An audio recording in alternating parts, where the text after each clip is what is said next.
The patch notes are finally here, and there is a lot, guys. In fact, we're looking at over 100 changes to the game. Now, I have 8 pages of notes here, so I don't want to read you guys a whole entire book, but I will cover the main points. Let's jump right into it. First up, the Maliwan takedown is here, and it's a free content update. In the Maliwan takedown, you will be visiting a Maliwan black site, and you will be taking on a bunch of Maliwan enemies and a raid boss. Now, this content is scaled to level 50 and meant for 4 people, but I have a feeling it's going to be soloable with the right setup, so it will likely be a good challenge. It is scaled to level 50 and is locked until you beat the main story. Once you do, you can travel there from Sanctuary 3. The takedown will feature special rules not found in the rest of the game. If you die in co-op, you're not out permanently. If your friends push far enough in the takedown, then they can get you back in the game. Next up, we have Mayhem 4. It will add another increase to enemy health, increase the loot drop chances, and adds a set of new legendaries only found in Mayhem 4. Mayhem 4 will also only roll 1 positive modifier for the player, and 1 for the enemy. Yep, finally, we have no penalties to the player, and that's pretty awesome. I should also mention that Mayhem 1, 2, and 3 are unchanged. Just like the other Mayhem modes, you can change it at the Pillar and Sanctuary. Up next, more bank space. We're not talking about 100 or even 200. We now have up to 300 spots in our bank. Yeah, that's quite a bit. So to get more slots, they added 10 more bank SDUs to the game. Alright, now for the big one. Dedicated loot drops. All bosses have been updated with new loot pools for dedicated legendary drops. So yeah, it's up to us to go out and find out who drops what. They added more vendors to the game. That was a problem in the past, you'd be running through a map and there's like no vendors anywhere. And now we have more. They added vendors to Athena's, Atlas HQ, Lecture City, Jacob's Estate, Voracious Canopy, Tazendir Ruins, and the Pyre of the Stars.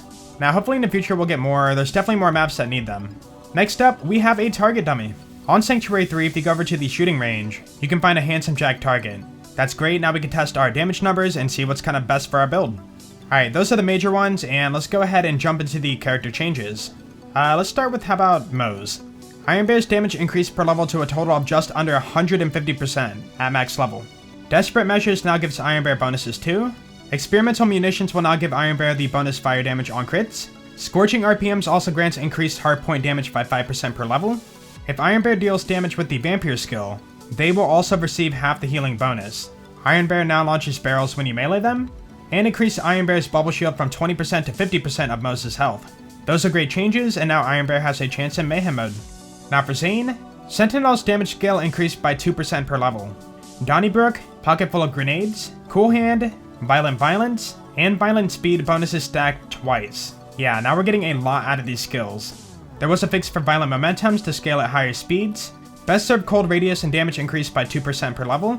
Confident Competence increased max weapon damage bonus from 20 to 35%. They changed Trick of the Light element to Cryo, and increased the bonus from 18 to 36%. Borrowed Time Duration increased from 15 to 30% per active skill. Double Barrel's bonus increased from 20 to 25%. Quick Breather now restores 50% of clone's health after swap. Pocket Full of Grenades bonus slightly decreased from 6.5 to 5% as it stacks. Remember, they made it stack twice, so this is still a buff. Violent Violence bonus slightly decreased from 4 to 3% as it now stacks. Same as before, it's still a buff because it does stack twice. On to Flak. Ambush Predator now has a HUD icon when the buff is active. Increase the pet's damage to scale 10% per level instead of 9. Grim Harvest now adds pet damage at 7% per level. The Most Dangerous Game adds pet damage at 9% per level. Interplanetary Stalker adds pet damage at 1% per stack per level. Furious Attack adds pet damage at 0.6% per stack. The Fast and the Furious adds pet damage at 10% per level. Lick the Wounds gains a pet damage buff after reviving the player. Psycho Head on the Stick increases pet damage from 10 to 20%. Pack Tactics increases damage from 5 to 7% per level. Adjust the Megavore so that when you do self-damage on accident, you don't hit yourself with a critical hit. As for Amara, she is unchanged as of right now. We had a bunch of stability improvements. By that, I mean they fixed a bunch of crashes that can happen in your game. Improved UI, the menus work better, they improved the performance of the bank, they fixed the issue of players not being able to trash and favorite stuff on PS4, added sort by rarity to the bank, inventory, item trading, and vending machine selling, and quite a few other bugs that might pop up on your UI. For a lot of missions, they fixed a bunch of progression blockers. Here we go. Gameplay changes. Rare, hunt, and bounty enemies now always match the player's level. Made adjustments to the default zoom speed for gamepad. Mayhem mods that cancel each other can no longer be active at the same time. Shields that start regenerating immediately after being depleted will now trigger the not depleted events. Now, it was a bug because most could stack infinite damage, health, shield regen, all that kind of stuff. The Rough Rider shield now properly triggers the depleted augments when equipped. Some shields provide buffs even though the player didn't have it on, and that was fixed. They fixed a glitch in which you could infinitely stack cooldown when respecking. Anointed Hellwalkers are properly weighted. They fixed Saint's barrier to block alien barreled shots. Fixed Flak's pets from being frozen in place. If you're playing Flak and your pet is down or dead, using Gamma Burst won't give you the permanently long cooldown. Moses' active tracking augment will now track enemies on turrets. Fixed Iridium gained in Mayhem mode. Parts of the anvil will now be properly balanced. Fixed the Mother of Groggins because sometimes she wouldn't drop her loot. Addressed an issue in which rare spawn enemies might not have spawned during a mission, if players have already defeated the enemy during the session. And fixed an issue in which loot would not spawn sometimes if players have found all the Iridium writings. Finally, we have the general changes. On PC, DX12 is now the default graphics API. Added spectator modes for the takedown. Added support for future types of hotfixes.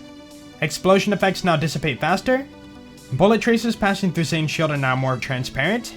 Improve the general audio performance and memory usage.